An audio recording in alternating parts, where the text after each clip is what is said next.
بسم الله الرحمن الرحيم. الحمد لله رب العالمين، والصلاة والسلام على رسوله الأمين وعلى آله وصحبه أجمعين، ثم أما بعد. لقد سعى بعض فلول النظام الساقط لاختبار سوريا الجديدة التي يجهلونها، وها هم اليوم يتعرفون عليها من جديد، فيرونها واحدة موحدة من شرقها إلى غربها ومن شمالها إلى جنوبها. إذا مست محافظة منها بشوكة تداعت لها سائر المحافظات لنصرتها وعزتها. إن سوريا اليوم لا فرق فيها بين سلطة وشعب، فسوريا تعني الجميع، وهي مهمة الجميع في الحفاظ عليها ونصرتها، وهذا ما تجسد ليلة الأمس، فلا خوف على بلد فيه مثل هذا الشعب وهذه الروح. يا أيها الفلول، إننا في معركة التحرير قاتلناكم قتال الحريص على حياتكم رغم حرصكم على مماتنا، فنحن قوم نريد صلاح البلاد التي هدمتموها، ولا غاية لنا بدماء أحد. نحن قوم نقاتل وفي صدورنا شرف القتال، وأنتم تقاتلون بلا شرف.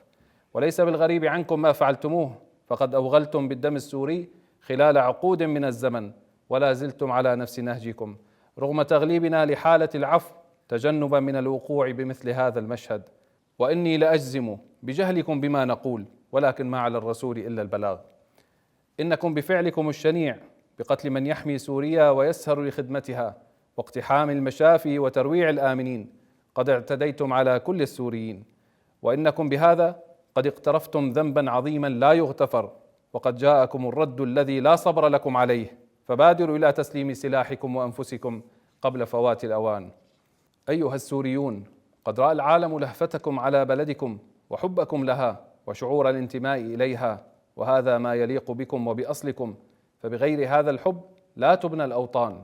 وأني أبارك لقوى الجيش والأمن على التزامهم بحماية المدنيين وتأمينهم أثناء ملاحقتهم لفلول النظام الساقط وسرعتهم في الأداء، وأؤكد عليهم بأن لا يسمحوا لأحد بالتجاوز والمبالغة في رد الفعل، وأن يعملوا على منع ذلك، فإن ما يميزنا عن عدونا هو التزامنا بمبادئنا، ففي الوقت الذي نتنازل فيه عن أخلاقنا نصبح عدونا على صعيد واحد، وأن فلول النظام الساقط تبحث عن استفزاز يفضي إلى تجاوز يستجدون من ورائه.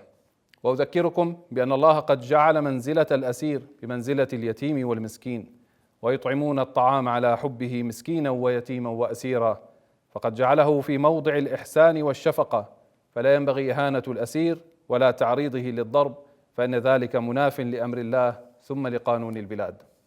وختاما، سنبقى نلاحق فلول النظام الساقط من أبى إلا يستمر في غيه وطغيانه، ومن ارتكب منهم الجرائم بحق الشعب، ومن يسعى منهم إلى تقويض الأمن والسلم الأهلي، وسنقدمهم إلى محكمة عادلة.